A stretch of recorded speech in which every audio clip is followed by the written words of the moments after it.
नमस्कार, खास खबर में आपका स्वागत है। आपके साथ मैं हूं दुर्गेशन भटनागर।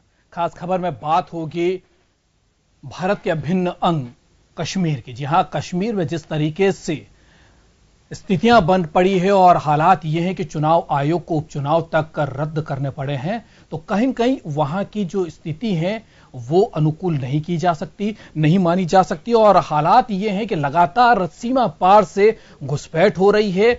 जो आतंकवादी हैं वो हमारे सुरक्षा बलों को, हमारी सेना को निशाना बना रहे हैं। और अब तो एलओसी के पार भी अब एकाएक वहां पर हलचल बढ़ गई है और वहां से मोर्टार और फायरिंग की जा रही है। और उस फायरिंग के कारण हमारे 2 शहीद हुए हैं जवान। और उससे भी बड़ी कायराना हरकत पाकिस्तान की ये कि वो उन शवों के साथ उन्हें शक्त विस्तव कर देते हैं।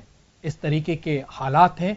कुल मिला के अगर इस पूरी घटना को हम देखें, कृष्णा घाटी में जो घटना हुई है उसको हम देखें, तो कहीं न कहीं पाकिस्तान जो है वो भारत को उकसाने की कोशिशों में लगा हुआ है। प्रधानमंत्री का इजराइल दौरा है, किसी भी तरीके से उसको भी इंगित करने की कोशिश है। और विश्व समुदाय में कोशिश यही है उसकी कि भारत को वो नीचा दिखा सके।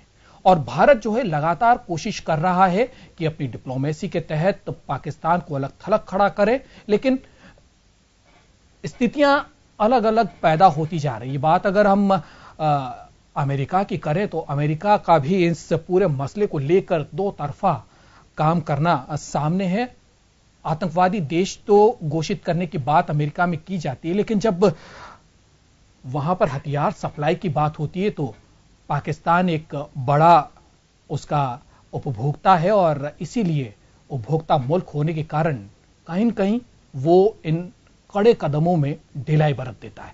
तो अब जरूरत इस बात की आन पड़ी है कि भारत को किस तरीके से इन सारे मामलों को लेकर कार्रवाई करनी पड़ेगी, किस तरीके से हमारे सैनिक जो लगातार शहीद हो रहे हैं उनकी शहादत को किस तरीके से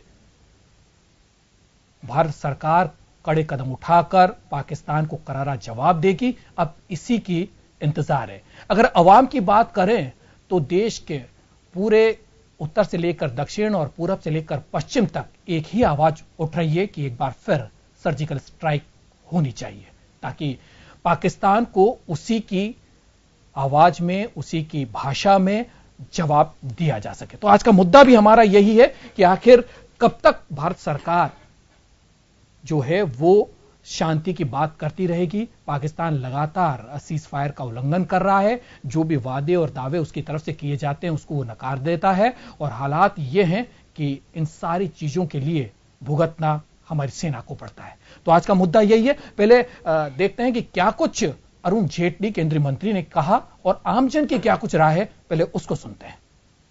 This is a reprehensible